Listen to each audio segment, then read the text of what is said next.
Jana Novemba 18, 2025, Rais wa Jamhuri ya Muungano wa Tanzania aliapisha baraza lake jipya la mawaziri ambalo lipo tayari kwa ajili ya kuanza kazi kuelekea muhula wa pili wa serikali ya awamu ya 6 chini ya Rais Dr. Samia Suluhu Hassan. Na hiyo ni kwa mujibu wa mamlaka aliyopewa na Katiba ya Jamhuri ya Muungano wa Tanzania ibara ya 55 kifungu cha kwanza ambacho kinampa mamlaka kamili ya kuteua na kutaja baraza lake la mawaziri akishauriana na waziri mkuu. Hata hivyo, kumeshuhudiwa kuanzishwa kwa wizara mpya ya masuala ya maendeleo ya vijana chini ya ofisi ya Rais. Zingatia kuwa nchini Tanzania idadi kubwa ya watu inaundwa na kundi hili ambalo limekuwa likigubikwa na changamoto lukuki, kubwa zaidi umaskini, ukosefu wa ajira, ukosefu wa fursa za kiuchumi na za kidijiti, ambapo kwa kiasi kikubwa Gen Z wamekuwa wakizitegemea. Kuanzishwa kwa wizara hii pia kumeibua maoni mseto katika mitaa mbalimbali ya nchini Tanzania, hususan jijini Dar es Salaam ambapo asilimia kubwa ya wakazi wake ni vijana ambao wamekuja kwa ajili ya kutafuta riziki na maisha yao. Tumejaribu kuzungumza na baadhi ya vijana, wengi wao wamesema kwamba huenda kuanzishwa kwa wizara hii ikawa ni fursa adhimu kwa wao katika kutatua changamoto zinazoikabili jamii hii kubwa ya watu nchini Tanzania.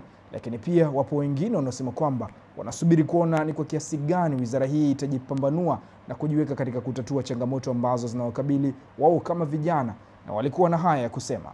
Mimi binafsi nimelipokea swala la kuanzishwa kwa wizara ya vijana kwa mara ya kwanza hapa nchini kwetu vizuri, sababu nafahamu kwamba hapo kabla hakukuwepo na hii wizara na vijana tunapitia changamoto nyingi.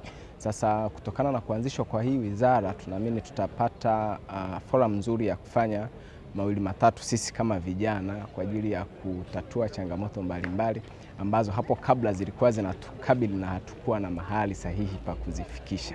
Nimepokea vizuri kwa sababu itakuwa ni wametuletea solution katika kutatua changamoto za vijana ambazo zilikuwepo before na hazikuwa na sehemu pa kutatulia. Kwa sasa hivi tuna sehemu ambapo tunaweza tukapeleka changamoto zetu na zikatatuliwa.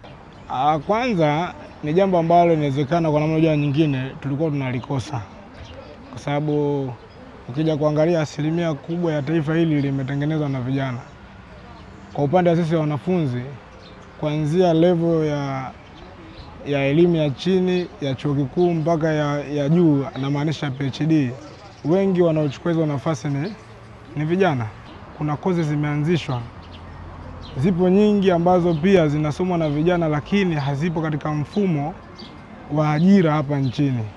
Ukiangalia ukienda pale UDOM kuna kozi kama Bachelor of Science in Physics, Bachelor of Science in Chemistry, in Mathematics, na ukija kwenye poto zetu za ajira huwezi kukumbana na ajira ambazo zinakutaka uwe na ujuzi hiyo. Na ukija kuangalia kundi kubwa la wasomi ni la vijana.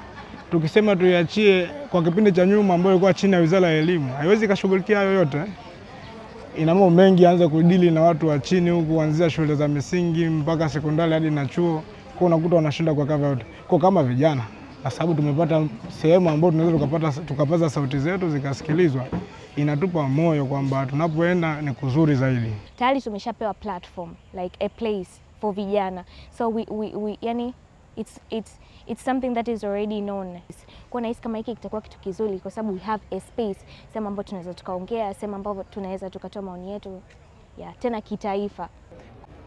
Aliyekabidhiwa wizara nimekuwa nikimfuatilia kwa muda na ameonekana kuwa mtu wa hamasa, wa nguvu sana, ambaye pengine ana ushawishi mkubwa sana kwa vijana, na tunaamini katika maarifa yake na jitihada zake za kupata na kusakanua maarifa mbalimbali kutoka vyanzo tofauti tofauti atatusaidia katika kutupeleka kwenye njia fulani ambayo itatufaa sana sisi vijana.